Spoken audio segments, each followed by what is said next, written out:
Hi everyone, welcome to another episode of the Cabinet Vision Guy. In today's episode, we're going to continue our series on the bidding multiplier, and we're going to be doing the third episode in our advanced bid reports mini-series. And you'll see I'm in the bid center at the moment in advanced reports. I've got my report copied and I'm going to go to edit to take a look at my report. In the last episode, we added in the user information on the left hand side, and we added the customer information on the right hand side, and the job description and job name up at the top here. Now, there was one thing that I missed off the last episode, and I'm going to cover that just before we continue.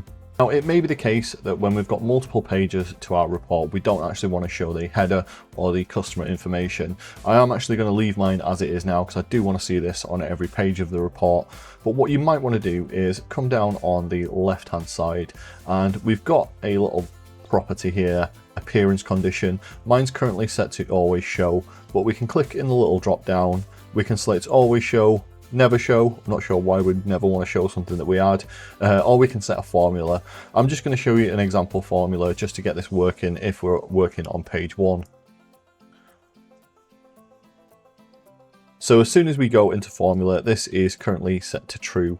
And what we're going to do is we're going to search for functions, and this is basically a list of functions that we can have within the report itself. And I'm going to search for page, and you'll see I've got last page, so I might want to set this to only work on the last page. If so, I'd set this to check if this is true. What I'm actually going to do is just pick out page, and I'm going to double click on this one, and then I'm going to put equals and 1, and you'll see down at the bottom this now says true. Obviously, if we only wanted this to appear on page 2, we'd set this to 2. It's currently false because we've only got one page to our report. But if we just want it to appear on the first page, all we need to do is put page equals to 1.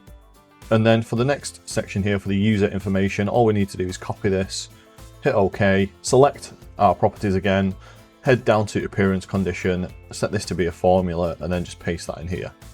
I'm going to remove this because, as I said, I want this to always appear on my report no matter what page we're on. What I always found from working in a shop was that typically we would lose the first page or maybe the second page. So I like to always keep the header information so we can see the name and who this belongs to. So in today's episode, what we're going to do is we're going to focus on this table here, and we're going to be modifying some of the information and just cleaning up the table a little bit to make it a little bit more presentable before we go and add multiple tables in later episodes.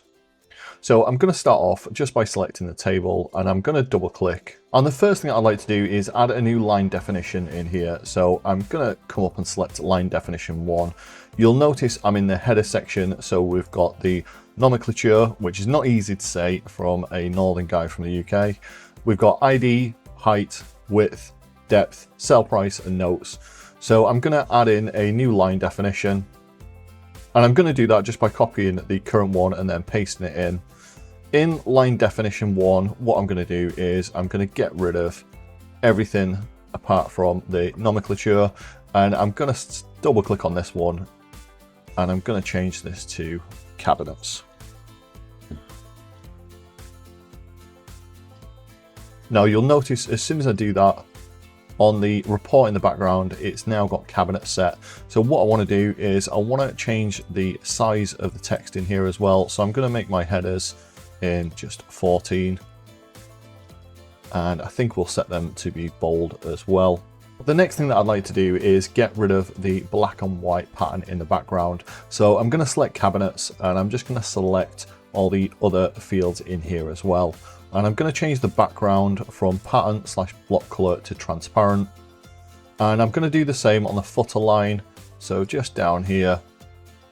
And I'm going to grab all of these. We'll probably be getting rid of the footer line and probably just using the sell price. But for now, I'm just going to change it so it's black and white.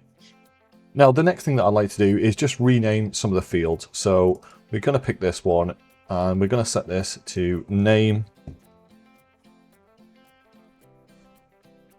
For the ID, we want cabinet number.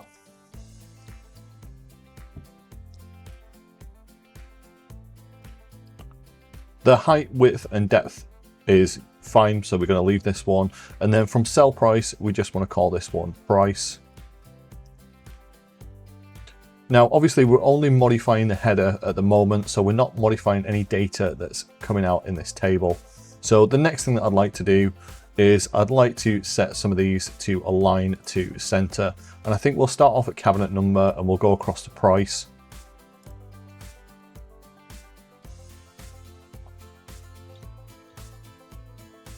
So rather than alignment left, we'll do this aligned center. Now, obviously, we've got to make the same modifications to the data, but we're going to do that in a second. For the notes, I think we'll align this one to the right-hand side because it's going to give us a little bit more space, especially if we're building up quite a lot of information in there for the notes fields. So I'm going to do the same thing for the data line as well. So in here, we can actually see the fields that we're referencing. So if we align this to center, and then I'm going to again align this one to the right-hand side for the notes. For the footer line, I'm going to do the exact same thing. And again, we're going to be getting rid of some of the information in here for the footers. We don't actually want to put a sum in here for the height, width, or depth, just for the sell price. And we'll probably get rid of the ID as well. But again, we're going to come back to that in a second. So the next thing I want to do is I want to set some sizes for the fields. So if I just hit OK on this, I can actually do this manually just by picking this up and moving this around. So if I click on this, it will drag it out. But what I actually want to do is I want to do this by double clicking, and I'm into cabinets and I want to set these precisely. So for the cabinets, I'm just going to select this and I'm going to set the width to be 50. And as you can see, it just modifies this one individual field. So I'm actually going to set this to be 60. And then for the name, I think I'll probably go for 60 as well on this one.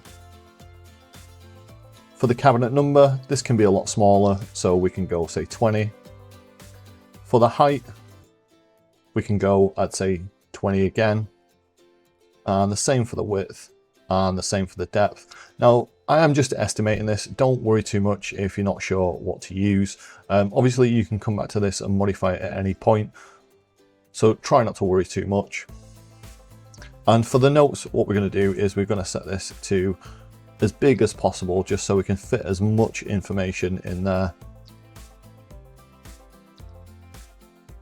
So if we go 100, probably about 103 should do it.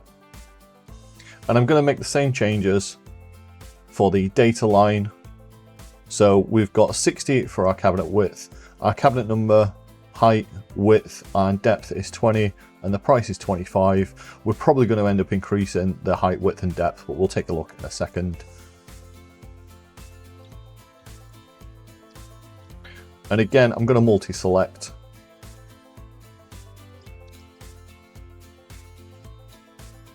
Just to make life a little bit easier for me.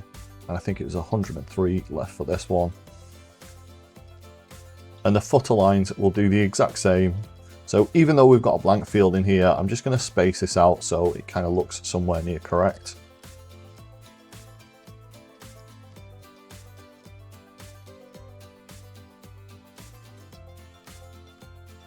And as you'll see, our report is really starting to take shape in the background. So the next thing that I want to do is I want to modify some of the data that we've got in here. For example, the cabinet number, I don't need the decimal place in this. So what I'm going to do is I'm going to head through to the data line. I'm going to pick the cabinet ID. And I'm going to find formatting on my list. So if we just scroll up for a second, you'll see we've got a format which is currently set to none. And I'm going to set this to be a number. I'm going to make sure that we've got optimized decimal places ticked. And if we just hit OK and OK again, you'll see rather than it saying 1.00, this now just shows as a singular 1. I'm going to do the same for the price as well. So I'm going to double click this again, go into the data line, and for the sell price, I'm going to make sure I find formatting. There we go, format. And for this one, we're going to use currency. And again, I'm going to optimize for decimal places. I'm going to hit OK and hit OK again. And you'll see that this changes to just being £1. The field is still the same. Obviously, we're still pulling the assembly sell price, but we're just adding some format in there so it appears correct. Now, it's worth noting that obviously I'm using the pound symbol because that's what my system is set up to use at the moment. So this should change to work with your system. So the next thing that we want to do is we want to modify the height, width and the depth. And these are currently coming out in inches, but we actually want to use millimeters for these. So again, I'm going to click on my table. I'm going to go to my data line, and for the assembly height, I'm going to double click on this one. And we can put calculations in here. So I'm going to put times 25.4. Now it might be the case that you actually want to be able to switch this report to use inches or millimeters, in which case we can put a project variable in place, but we're not going to do that now. We're just going to hard code this for this one report. So I'm going to copy this out, and I'm going to do the same for the width, and I'm going to do the same for the depth as well.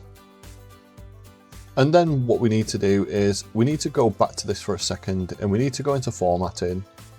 And for this one, we need to select number. We need to optimize decimal places. And for the 1000th grouping character, we're going to select no separator in there and OK. And we're going to do the same for the width. So we're just going to number, optimize decimal places, and we're doing no separator. And the same for the depth as well.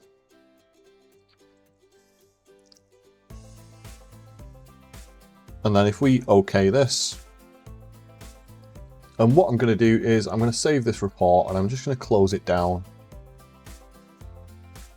And I'm going to return out, and I'm going to go into my group. So you see our report is now really starting to take shape. We've got obviously the cabinet names on the left hand side, the cabinet numbers, the heights, the widths and the depths, as well as the prices for the cabinets as well. We need to sort out the sum variables down at the bottom in a second. But we've also got the notes that we're driving with the UCS. Again, we're going to come to that UCS in a later episode. So I'm going to go back to setup reports. I'm going to go edit my episode 3 report. And the last thing that I'm going to do is I'm going to remove some of the sum variables that are in the footer line. So again, I'm going to double click on my assembly. I'm going to click on the footer line, and for some of the fields like the ID, the height, the width, the depth and the sell price, we're actually performing a function. If I just double click on this, so it's actually performing a sum of the assembly ID. So we don't actually need that in place. So what I'm going to do is I'm going to delete that one. I'm going to delete the height, the width, the depth, and I'm going to leave the sell price in place. I'm going to hit OK. And you'll see we've now got this sort of format and look here. So what we need to do is we need to space this field out so that the price appears under here. So if we just make a note of the ID size, so I think this one was 20, 20, 20 and 20 it is. So if we go to the footer line, this one should be 140, I think. And then the last one will be 103, perfect. Now what I'm going to do with the sum, which is the sum of everything we've got in the price column, we're going to set this to be bold.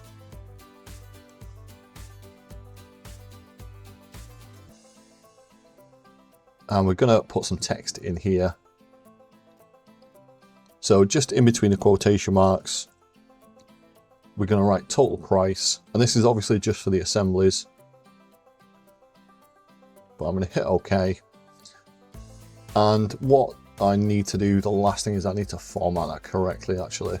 So if I go into the footer line again, and we pick out format for this one,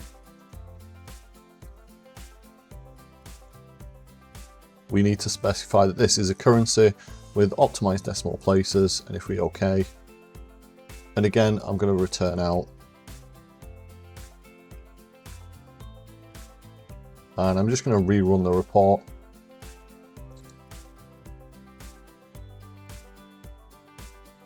But you'll see the total price now is just showing, and this is obviously the sum of all the prices that we've got in here. We've included it in bold just so you can pick this out as part of the report if you just want to see the total assembly costings or assembly pricing we've got in there. Join me in part 4 where we start to introduce more tables into our report, and we'll be working again on some of the format and just to differentiate between the tables. Feel free to give us a like, share and subscribe. We're also on Facebook, that's facebook.com/thecabinetvisionguy, and Instagram too, that's instagram.com/thecabinetvisionguy. Cheers!